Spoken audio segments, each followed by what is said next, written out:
Well, I'm being joined today by the famous mythologist. He is also a well-renowned speaker, a global speaker, if I may say so, and a very, very famous author in India, Devdutt Pattnaik. Thanks very much, Devdutt, for taking your time out. I want to first begin by asking you, we've seen a lot of tweets from your side recently, and you've been at loggerheads with the Hindutva forces, its preachers, its followers, and and that has come out very, very strongly on Twitter specifically. What is your issue exactly with Hindutva? I think most people who use the word Hindutva have never studied Hinduism, and that comes out very strongly. It's a political force, and I respect politics and all the darkness which comes with politics. But I'm interested in Hindu Dharma, and I don't sort of find it very strange when somebody uses language which has nothing to do with Hindu Dharma at all. It's like, you're using Hindu Dharma for whatever you want to do, which is fine. But alternate voices must exist. And Hinduism is about pluralism, and Hindutva is not. So I want the world to know that Hindu Dharma is Hindu Dharma. It has always been around, and it manifests and changes and adapts in different forms. Hindutva is one version chosen by a large number of people who don't read much. Right. So, what would you say is the primary difference between the two? I mean, for common masses, people like us who don't have really studied it thoroughly, we would say one is the other form of Hinduism. So, what is exactly, in your assessment, the difference between the two, Hinduism and Hindutva? So, first of all, let's look at history. The word Hinduism comes to us from 1816. It was first used by Raja Ram Mohan Roy in the 1816, and he used it as a part of the reform movement of Hinduism. So this was some reforms going on in the 19th century against sati, against child marriage, against caste. These things were emerging, especially in Bengal. And in 1816, he uses the word Hinduism for the first time. Before that, there's no word called Hinduism being used in India. Before that, you have a concept called Hindu Dharma, but that is cultural. It is not religious. Hindu Dharma is separated very significantly from Turku Dharma. Turku Dharma is Islam, which came to India from Turko-Afghans in about 12th century. They have entered India. So there's a clear differentiation between Turku Dharma and Hindu Dharma. This word is used by Chaitanya Mahaprabhu, it's used by Kabir, lots of people, but they're using it culturally. Hinduism as a religion is used for the first time in 1816 by Raja Ram Mohan Roy. In 1894, a man called Chandranath Basu, again from Bengal, uses the word Hindutva for the first time.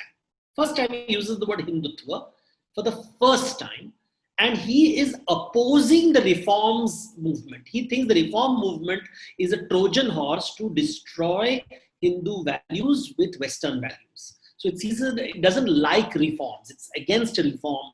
It's against women being seen as equal. It's just, that is where Hindutva word comes from. And Savarkar then uses the word Hindutva to talk about political Hinduism, where he says, if you don't consider India to be a holy land, Punya Bhumi, then you should not be part of India. India is for those who feel India is a holy land. It's a very clever trick to say that Muslims, because for them the holy land is Mecca, Christians for whom the holy land is Jerusalem, are not Indians. Because unless they relinquish this and say that India is their holy land. So Punya Bhumi concept.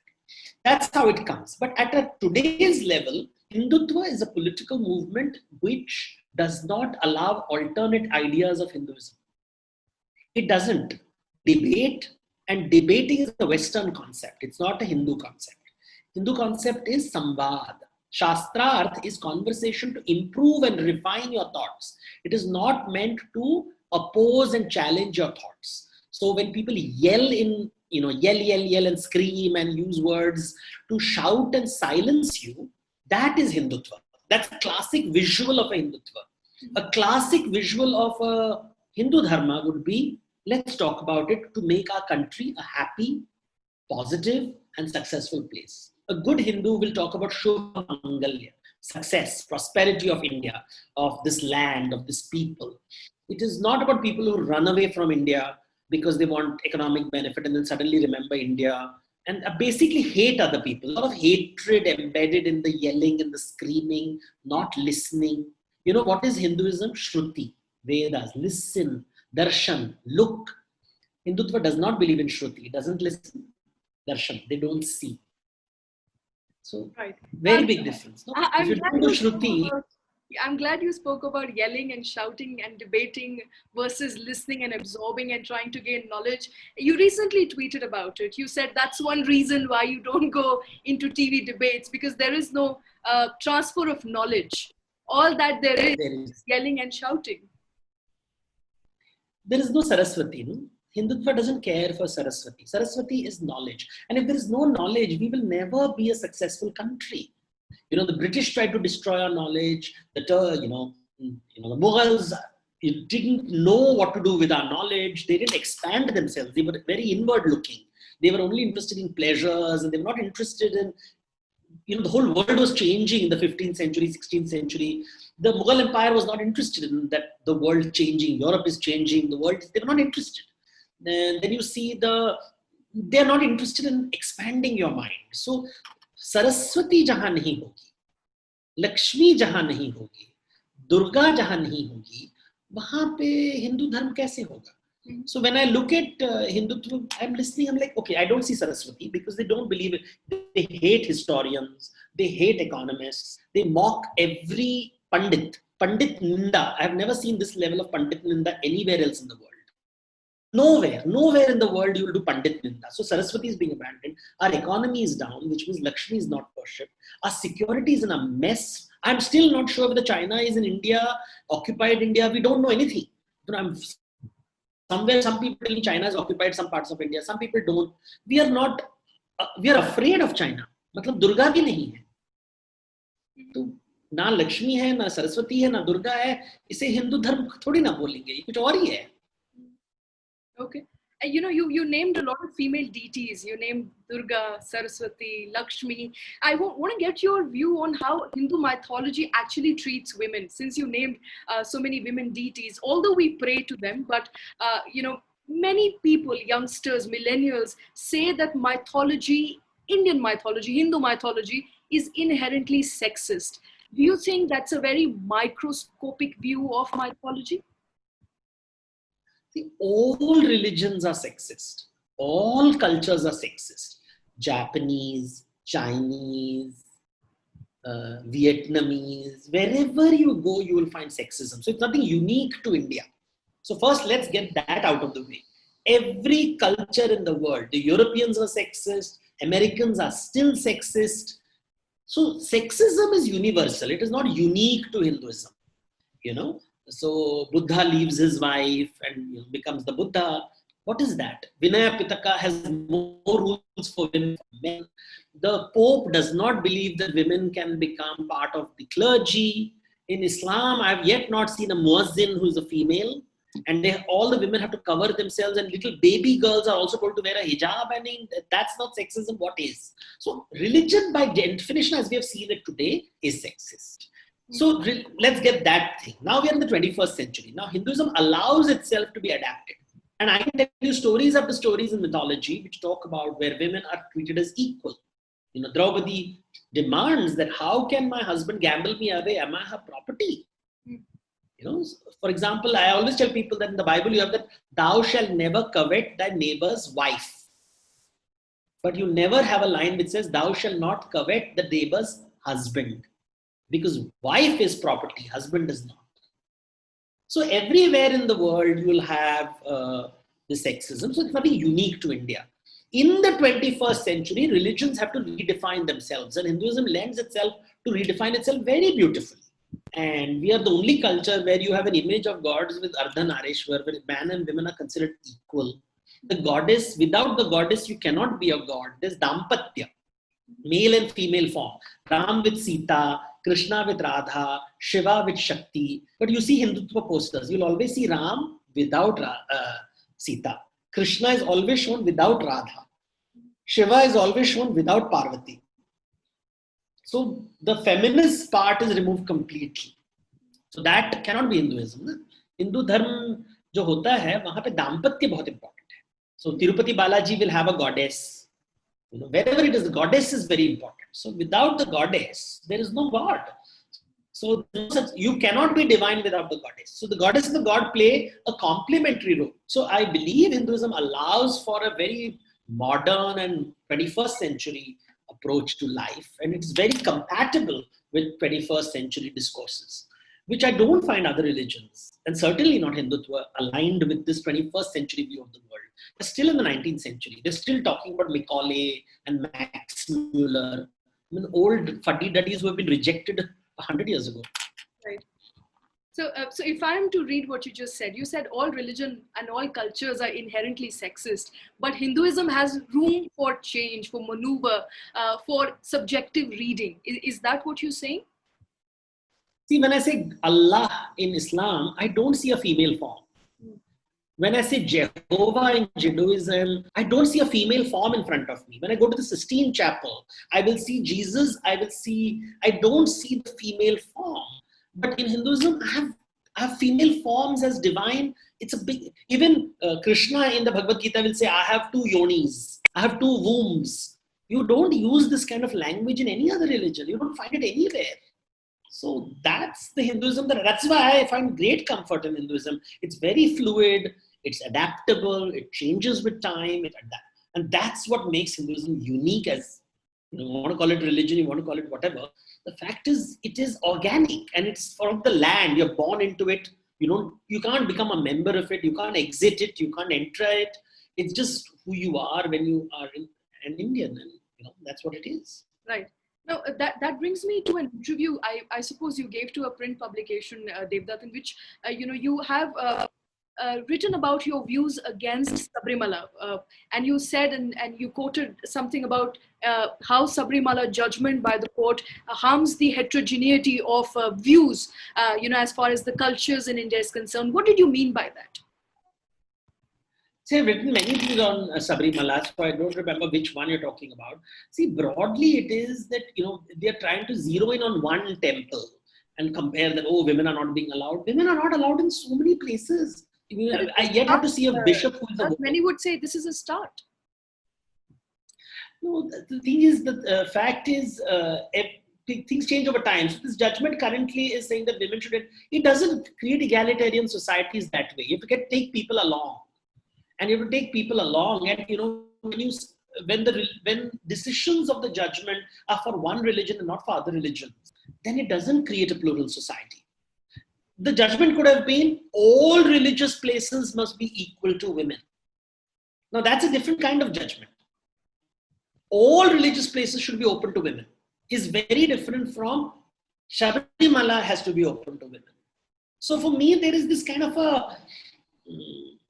It's not a fair judgment. It's a cunning judgment. It's not looking at everything. It's saying that all religious places must be open to the public, to women, and what creates boundaries that you can enter this space and you cannot enter this space. Can we have judgments at a larger level, not at these very specific levels? You have, of course, the Hindutva people writing about vibrations coming out of a woman's body, and that's called silliness. The fact is, the origin of this temple, nobody talks about the origin, and it's suddenly being made Brahminical. It was not a Brahmin temple. It is definitely an older shrine, and we don't know about it. There are complex things in this thing. And if the Supreme Court has to get involved in every little temple in India, make a big statement. No? It is not allowed by the Constitution that a temple, you can stop someone from entering a religious place. And then the conversation becomes very different. So my problem is with this kind of very specific, particular, and surprisingly, Supreme Court's taking some particular decisions. It's just not. I personally don't agree, but then I'm sure they know much more than us. And if you argue with the Supreme Court, you will be put in contempt. So we just agree with them. All right. I'm not trying to invite contempt for you, but just trying to elicit your response on what a lot of women groups have been saying. And they've been saying that, this is the start perhaps, and perhaps some sort of milestone achieved as far as equality is concerned. But I understand where you're coming from, that if it has to be an all-encompassing judgment, it might as well go for other religion also, and not just one particular temple and in one particular place.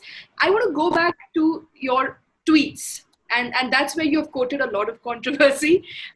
your critics say that Devdutt tries to imply that everything that is wrong today has to do with Hindutva. Do you agree with your critics? Well, we can't, I cannot talk about the intelligence of people who make such comments, right? So that's not what I'm saying. I'm saying that I find silly Hindutva people, but I also find silly Marxists and leftists and liberals and Congress ko to chhod hi do. They are in another planet. But I find stupid people everywhere, and I like to enjoy, have fun with stupid people.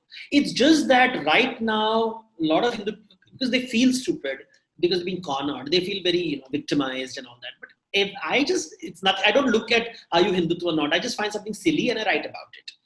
And because I genuinely believe that silliness and stupidity should be talked about.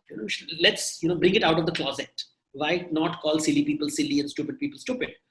And I genuinely believe that what we always talk about haves. So you believe you should call people silly or not call silly people silly?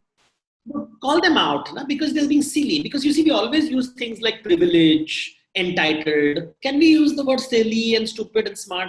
Because these words like you're privileged, you are entitled, you are anti-national. So I'm also using the word you're stupid. And somehow that word bothers a lot of people, because then I don't group people, because a person is stupid, a group cannot be stupid. But when we use these categories like entitled, privileged to gag a people, anti-national, gagging you're anti-national, you're Jai Chand, so I will call you stupid, a cockroach. Okay. Why is that a problem? So when you start using words, and Twitter teaches you how words are weaponized, but when you turn it around, then they don't like it. It's very nice to weaponize words. The left has been weaponizing words. They can silence you by calling you a Savarna. The right weaponizes words by calling you anti-national. How are these two words different? They are both meant to gag you and silence you. They are not meant to converse, discuss, solve problems. They're interested in judging. And therefore, I feel silly and stupid people of all colors should be called out. The woke people. See, the Hindutva doesn't look at my tweets, which are woke people. The woke people don't see my tweets on Hindutva people, because they're also narcissists. They only feel penal. All the narcissists feel sab mere against him. So this is classic narcissism at work, nothing else. Okay. But Devdutt, that's not all that you say on Twitter. You've called people bitch, you've called them chudel, you've also called someone shudra, which you later deleted. So some would say this is abusive, others would say this is casteist and vile. I hope you see why that. So the word should be deleted from the dictionary, right? There is let's say there is someone who says he's proud to be a Brahmin, and I call him Shudra. Is that okay? Why is Brahmin not an insult, and why is Shudra an insult? And usually it is Savarna virtue signaling. Because all Savarnas will say, Devdutt, how can you use the word Shudra? Why can't we normalize the word Shudra? Why does it have to be an insult?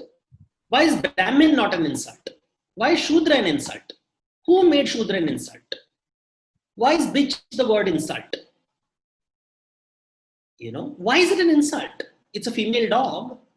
Why do we decide that this word is an insult and this word is not an insult? Why is it okay to say the word anti-national but not chudel? If somebody behaves like an ogress, I can call you privileged, but I can't call you chudel. Why is chudel not a description? Why is it an insult? Where is the problem? Why are certain words allowed and certain words not allowed? Now, this is politics. So that is what it is. We don't want to use words. When I use the word against you, suddenly it's how you cancel people, right? That's the woke cancel culture. You use the word Shudra, so you must be casteist. That is pedestrian. That's pedestrian. That's what Hindutva does. That's woke people do. Cancel culture is new untouchability. Oh, you use the word chudel, so you must be anti-women. Really? That's your marker? And that's the interesting, right? As a journalist, I wouldn't say that you're anti-women because you're calling someone a bitch or a churel, but I would surely say that you know that these are offensive words, and perhaps you would realize Not in the gay that community. you're trying to offend someone. But gay people call each other bitch lovingly. Oh, you're such a bitch. Chudal hai. Why is it offensive? Out of context. All gay people call each other, I'm gay, and maybe the person I've written to is gay too. How do you know they're not gay? Gay people use it as a badge of honor. She's such a bitch. वो तो चुड़ैल है. My birthday cake said chup चुड़ैल. So it's how you use words. Words cannot. Was that used in endearment or was it used as an insult? I suppose the context doesn't matter here. And who decides? Who decides? Is there a God out there who will decide this is the right way? Everybody wants to be a judge. Everybody wants to play judge. It's so easy. It's so easy. But if a gay man calls another gay person bitch, and that person suddenly is being pulled out of the closet, obviously he's going to get offended. And if you call someone who's nasty and gives rape threats, chudel, that's not okay. So somebody gives you rape threats. I have got mails which tell me about the sexual habits of my father, my mother. And if I call them chudel, that's wrong. So I will be penalized. So I have to be decent all the time. I don't want to be Bhadralok. I want to be Chotalok. I want to be the jungle rat. तुम लोग बढ़ो ना, अच्छे लोग बनो, सभ्य, सुशील, adequately corrupt, Lutians, Delhi. Right. तो ये भाषा मुझे जंगल की भाषा भी दिखाना है ना कि भैया हम भी बोल सकते हैं, हम भी सुअर बन सकते हैं. मुझे कोई प्रॉब्लम नहीं है गटर में जाना. But that would be Devdutt, I hope you realize that would be a slugfest. Nobody comes out of it clean. You know, you are as much in the. It's allowed. We allow slugfests on national television, and it kills people. Brahmins do it all the time to kill Brahmins. We just saw it. Brahma Hatya hua hai stage ke upar. And it is celebrated in our country today. It gets the maximum TRP rating. So the slugfest has created kings. We celebrate these people. We have transformed them into heroes. So let's not say we don't like a slugfest. People have loved rooster fights. People have loved gladiator games. We now have television. If somebody says we don't like television debates, but it's the highest rating in the world. So we love it. Then suddenly we get upset with words like, oh, chudel mat bol. But Jaychand bol sakte. All right. That's a very clever way of gagging people. That's a very clever way of gagging people, cancelling people, using nobility. So we have weaponized nobility and decency to gag people. Okay. So the way I would like to summarize it is that you believe you've got a right to speak up against people who say nasty things to you, and therefore you shouldn't be called out if they are not being called out for what they're saying. Well, I'm not asking anyone to give any opinions. I'm not looking for anyone's approval. It's my timeline. It's my freedom of speech. I will say what I want to say, and if you don't like it, switch off, log off, don't come. It's perfectly fine. I have written 50 books and several thousand tweets. How many do you remember? And why do you cherry pick them? I can cherry pick things in every holy book which is horrible. There are parts of the Quran which are horrible. There are parts of the Bible that are horrible. There are parts of Manusmriti which are horrible. Do we remember these books for those verses only? I'm sure there are things in your life that you've done which are not so good. But does that mean that's the aspect of, I mean, there are people today who think Gandhi's statues have to be blackened and removed. We are living in a society where Gandhi is considered to be evil. Devdutt Pattnaik ko chhodi do. Right. Okay, Devdutt, I'm going to perhaps end this conversation with you hoping that you can throw some lights on, and this question, of course, you've faced multiple times before, some common myths about mythology, that you've encountered in your life, that perhaps that you'd like to share with our audience right now, some common myths that you have, and you've spoken about a lot of them, by the way, during this short conversation. Some of the common myths about mythology that you encounter every day. So people think mythology is fiction. People think mythology is propaganda. People genuinely believe that truth is objective. But now we are learning, you see, that what has happened is post-structuralism has emerged in the liberal arts, and they started destroying postmodern destroys everything, right? Gandhi can be, with clever argument, turned into a monster. This is where we have come to with post-structuralism, woke, liberalism. When they are struck back by people like who follow Hindutva, who use exactly the same techniques, then they don't know what to do. They don't know the concept. So mythology is to study how people think, cultures think. And in India, culture has always been about multiple discourses. And we have always been comfortable with inequality because we have accepted the world is diverse, and wherever there is diversity, there is inequality. Equality only exists in homogeneous societies where there is no diversity. So mythology enables you to understand this. It does seeking the right way. It is trying to understand how different people engage and negotiate with each other without judgment. And how judgment is a biggest myth in the world. Justice is the biggest myth in the world. Equality is the biggest myth in the world. Property is the biggest myth in the world. Today, the world is governed by the myth of justice, the myth of equality, and the myth of property. And we just want to see, and this is most prevalent in what is called developed economies, because you can't escape myth. You'll always live in mythology. We genuinely believe equality is truth. Equality is not truth. It is an imaginary state that we live in, like heaven and hell, God and devil. So equality, justice, gender को भी social construct बना दिया. So just social construct is myth, na? So there are people who believe that bathrooms are the reason why men rape women. So you should not have separate bathrooms for men and women. They should have same bathroom. There are people who argue like this, and I've seen that. J.K. Rowling has been attacked. Ellen DeGeneres is being attacked. The body of work is not being seen. We are not trying to understand mythology, is to see the whole picture. So to see the Bible as a whole and not one verse in the Bible. To see the Quran as a whole and try to understand what is the world it creates. To see Vinaya Pitaka or the Tripitakas, the Buddhist scriptures, and not take that one verse which is anti-women. I mean, the earliest homophobic texts are Buddhist. So when I listen to all my Buddhist chanting friends that, the earliest homophobic writings come in, again, it will be like taking one line and cancelling the religion. You can't do that. It doesn't take away the body of Hindu Buddhist work. So the biggest myth that I see is people who pick and looking for perfection. That there is a perfect world out there. There is no perfect world out there. People are imperfect.